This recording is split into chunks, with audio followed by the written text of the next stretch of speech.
Questo è il primo vero e proprio weekend estivo, segnato da temperature di fuoco in tutto il territorio agrigentino. Scoppia dunque l'estate con una massiccia affluenza di bagnanti lungo tutto il litorale agrigentino, che si estende da Portopalo di Menfia a Mollarella di Licata. E a San Leone da oggi è partita, sia pure con un ritardo di qualche giorno, la pulizia delle spiagge. E dal porticciolo turistico di San Leone insiste una situazione di pericolo.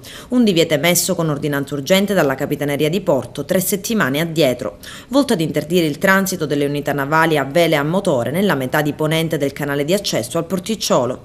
Lo vedete dalle immagini realizzate con un drone da Massimo Alaimo. La presenza di cumuli di sabbia restringono l'accesso e l'uscita del porto. La profondità più bassa riscontrata è inferiore a 2 metri di profondità. Un pericolo che, spiega l'associazione Mare Amico, ad oggi non è stato segnalato.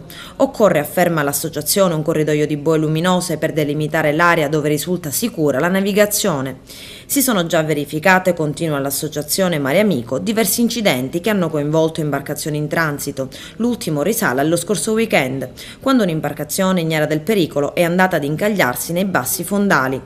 Ora, continua l'associazione, si deve provvedere al più presto all'effettuazione da parte della Regione del dragaggio dell'area interessata all'insabbiamento, a fronte del fatto che non solo è una situazione visibile agli occhi di tutti, ma ormai è stata accertata dai rilievi batimetrici effettuati dai volontari della Lega Navale di Agrigento, che hanno certificato il grave stato di salute dell'entrata del porto.